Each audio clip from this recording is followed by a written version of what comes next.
Usai menjalani pemeriksaan selama 9 jam, tersangka kasus tudingan ijazah palsu Presiden ke-7 Joko Widodo, Roy Suryo CS, tidak ditahan polisi.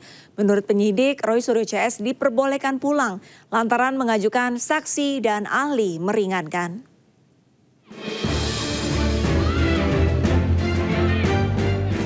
Roy Suryo CS menjalani pemeriksaan di gedung Dirkrimum Polda Metro Jaya terkait kasus tudingan ijazah palsu Joko Widodo. Roy Suryo CS menjalani pemeriksaan selama 9 jam dan keluar ruangan sekitar pukul 20.45 waktu Indonesia Barat. Juru bicara Roy Suryo CS, Refli Harun menyebut pemeriksaan berjalan dengan baik.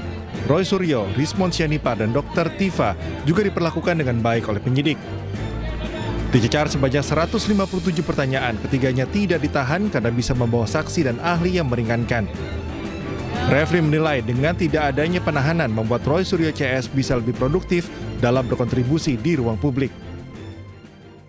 Sangat terpaksa, tidak akan ada press conference dari ketiganya. Jadi cukup saya yang mewakili kepentingan mereka bertiga dan alhamdulillah paling tidak hari ini mereka tidak ditahan. Padahal kita tahu pasal-pasal yang dikenakan ke mereka ancaman hukumannya sampai 12 tahun. Yaitu pasal 35 Undang-Undang ITE. Alhamdulillah, saya mengatakan dengan tidak ditahan, Mas Roy akan lebih produktif, akan bisa berpikir, akan bisa menulis dan lain sebagainya. Sementara itu pihak kepolisian menegaskan akan kembali melakukan pemeriksaan kepada saksi maupun ahli yang diajukan Roy Suryo CS. Hal tersebut dilakukan atas dasar prinsip proses penegakan hukum yang adil dan berimbang. Kepada ketiga tersangka, kami perbolehkan untuk kembali ke rumahnya masing-masing. Kenapa demikian? Karena ketiga tersangka mengajukan ahli dan saksi yang meringankan. Tentunya dalam hal ini kami sebagai penyidik harus menjaga keseimbangan keterangan dan informasi sehingga proses penegakan hukum ini adil dan berimbang. Roy Suryo bersama dengan Rismon Sianipar dan Tifauziat Yasuma atau Dr. Tifa merupakan 3 tersangka klaster 2 kasus tudingan ijazah palsu Jokowi. Sebelumnya pada klaster 1, polisi telah menetapkan 5 tersangka dalam kasus ini. Tim Liputan iNews melaporkan. Dr. Tifa menduga ada dugaan kriminalisasi dalam penetapan 8 tersangka kasus ijazah Jokowi di Polda Metro Jaya. Para tersangka disebut telah memanipulasi ijazah Presiden ke-7 Republik Indonesia tersebut.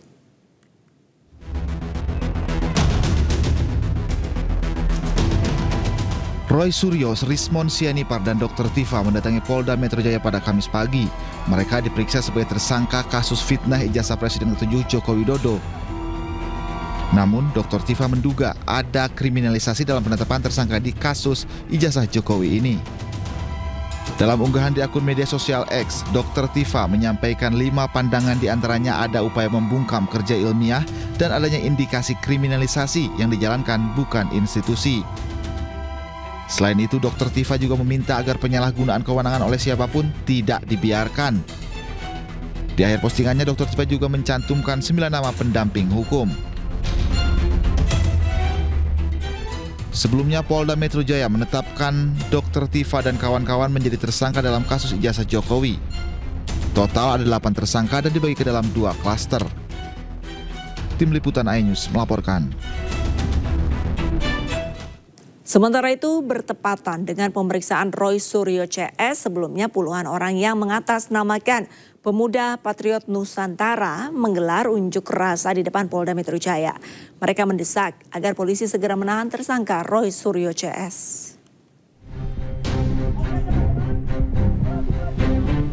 Puluhan orang yang mengatasnamakan Pemuda Patriot Nusantara berunjuk rasa di depan Polda Metro Jaya Kamis pagi. Unjuk rasa digelar bertepatan dengan pemeriksaan Roy Suryo CS sebagai tersangka kasus tudingan ijazah palsu Presiden ke-7 Joko Widodo. Dalam aksinya, massa membentangkan spanduk bertuliskan desakan agar Roy Suryo, Rismon Sianipar, serta Dr. Tifa ditangkap dan ditahan. Sekretaris Jenderal Peradi Bersatu Ade Darmawan mendesak aparat kepolisian bertindak tegas terhadap kasus dugaan penyebaran tuduhan palsu dan manipulasi digital dokumen ijazah Presiden ke-7 Republik Indonesia Joko Widodo. Ini kembali pada kewenangan penyidik. Dalam artian apapun hari ini yang terjadi itu adalah murni dari kewenangan penyidik. Bahwa ketika terjadi pemeriksaan hari ini, kemudian Bang Roy dengan PD-nya saya lihat bahwa membawa bukti-bukti counter dan lain sebagainya, bahwa kita harus melihat bahwa ketika kita melaporkan seseorang, beban pembuktian itu ada sama kami sebagai pelapor, bukan kepada pihak terlapor.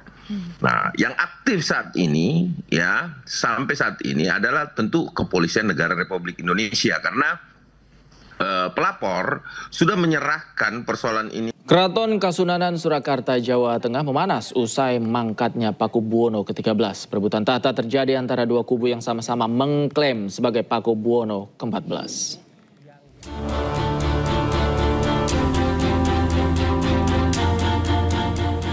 Pertemuan untuk membahas masa depan keraton digelar Lembaga Dewan Adat sebagai langkah suksesi acara dengan mufakat pasca mangkatnya Pakubuwono ke-13.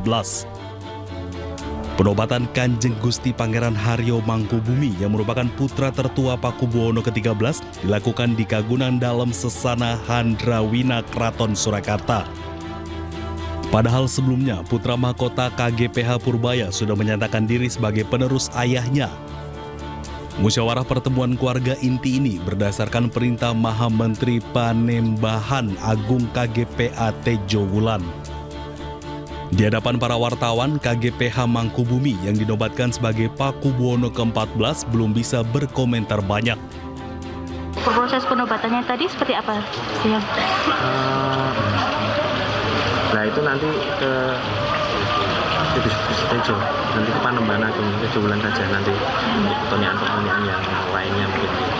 Ya pokoknya mohon bersabar, mohon sangat, nanti pasti ada. Sementara dalam polemik yang terjadi di Keraton Solo, pihak keraton meminta pemerintah hadir untuk memberikan solusi. Dari Solo, Jawa Tengah, Septiantoro Ayus melaporkan. Mahkamah Konstitusi memutuskan anggota polisi aktif tidak boleh lagi menduduki jabatan sipil sebelum mengundurkan diri atau pensiun dari dinas kepolisian. Terkait putusan tersebut, Polri akan mematuhi putusan MK. Sementara Istana menegaskan putusan MK tersebut bersifat final dan mengikat sehingga harus dijalankan oleh seluruh pihak.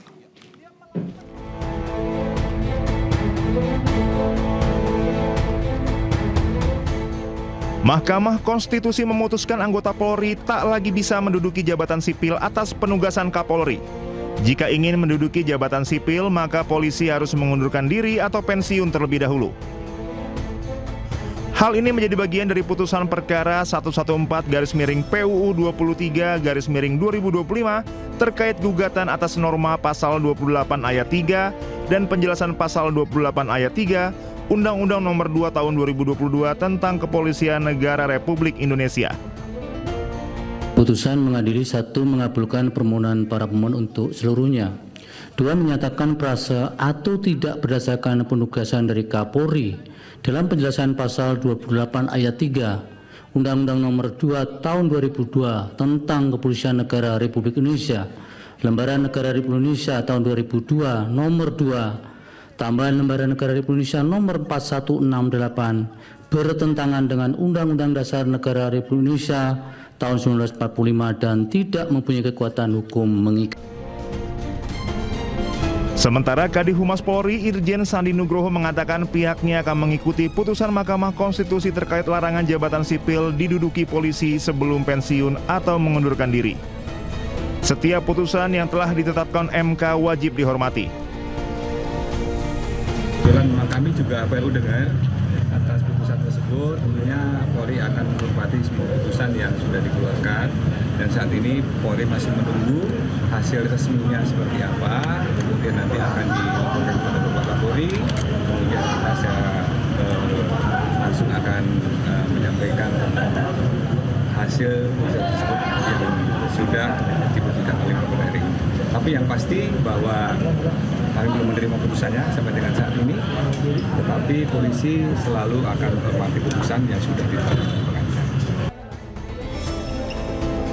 Sementara Menteri Sekretaris Negara Prasetyo Hadi mengatakan pemerintah siap menjalankan putusan Mahkamah Konstitusi yang melarang anggota Polri aktif menduduki jabatan sipil.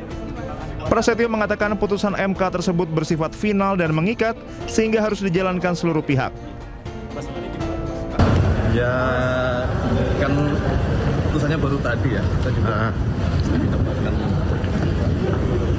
putusannya. Tapi kalau kita sudah dapat ya kita pelajari kan. Tapi sebagaimana namanya putusan MK kan final and binding. Berarti pasti akan dijalankan gitu, Mas? Ya lah, sesuai aturan kan seperti itu. Sebelumnya permohonan perkara nomor 114/PUU 23/2025 diajukan Samsul Jahidin yang merupakan seorang mahasiswa doktoral sekaligus lulusan advokat dan Christian Adrianus Sihite yang merupakan seorang lulusan sarjana ilmu hukum. Tim Liputan Anyus melaporkan. Demi melindungi industri tekstil dalam negeri dan menjaga konsumen, pemerintah menghancurkan bal pres pakaian bekas impor ilegal. Pemusnahan 500 bal pres pakaian bekas mencapai lebih dari 100 miliar rupiah.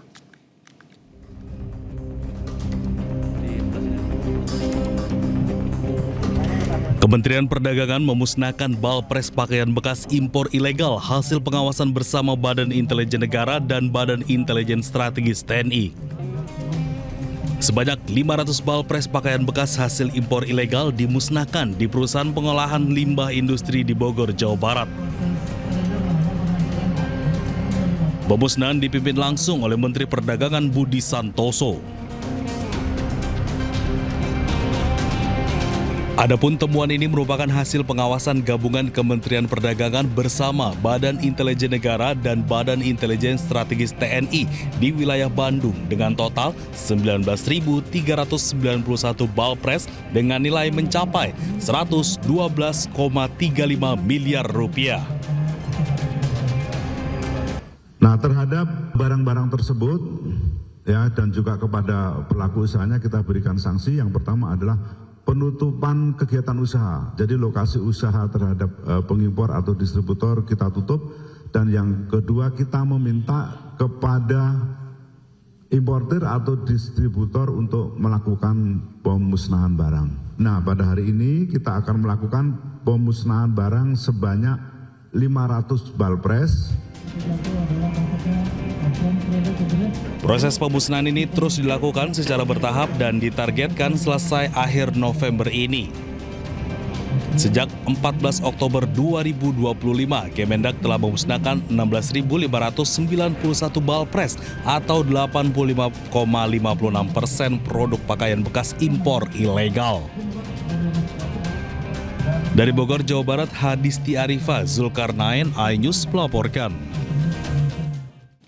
Perang melawan mafia impor baju bekas ilegal atau thrifting terus dilakukan pemerintah. Menteri UMKM Maman Abdurrahman meminta Menteri Keuangan untuk tindak tegas pengimpor barang thrifting di bea cukai.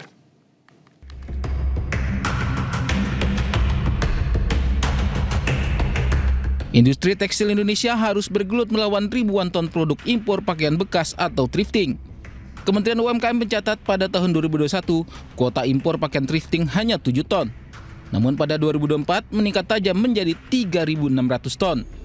Sementara di tahun 2025 hingga bulan Agustus tercatat impor thrifting mencapai 1.800 ton. Menteri Keuangan Purbaya Yudisadewa pun diminta untuk konsisten menghentikan masuknya barang thrifting melalui bea cukai. Saya berterima kasih sama Menteri Keuangan karena ini kan urusannya dari hulu sampai hilir, Mas. Hulunya itu ada di Kementerian Keuangan karena alur barang masuk itu di sana.